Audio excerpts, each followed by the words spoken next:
We all know how important attitude is in learning. And in education today, we hear a lot about a growth mindset as an attitude that schools are consciously trying to influence. What is a growth mindset? And there's a framework that I think sums it up for me nicely. The first stage of learning is unconscious incompetence. Now, unconscious incompetence means you don't know what you don't know. You don't know how bad you are at something. And it can be a dangerous moment because sometimes people think that they actually know a lot, but they don't. The second stage after unconscious incompetence is transitioning to conscious incompetence. And that to me is the fundamental aspect of a growth mindset, where you believe that there is something more to learn. You know what you don't know, or you know that there's at least more to learn. A lot of education, traditional education systems have these kind of subconscious endpoints. So you have a maths test, you study for your maths test, the maths test is the end point, and you feel like once that's done, maths is over. You don't have to learn any more from that point onwards. And that subconscious endpoint is really the absolute opposite of what we're trying to create with a growth mindset, which is that you are always trying to transition from unconscious incompetence to conscious incompetence and think, what is it that I don't know? What can I learn more of? The third phase of learning is moving from conscious incompetence to conscious competence.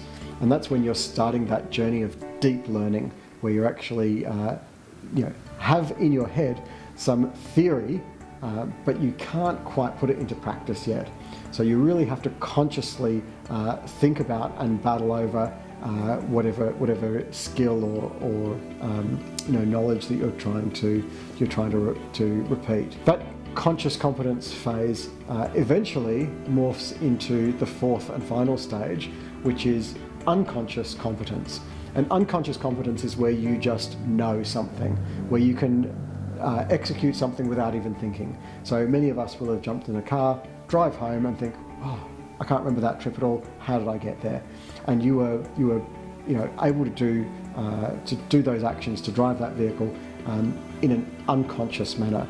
And in fact, that unconscious execution is often at a far higher level of skill than if you were consciously trying to do something.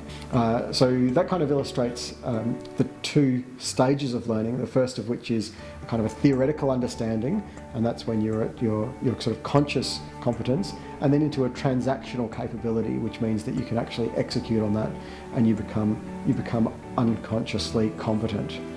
Now, of course, that final stage of unconscious incompetence, when you have a growth mindset, you realize that that final stage is also the first stage at the same time. Wherever you think you've reached, there is still always more to learn.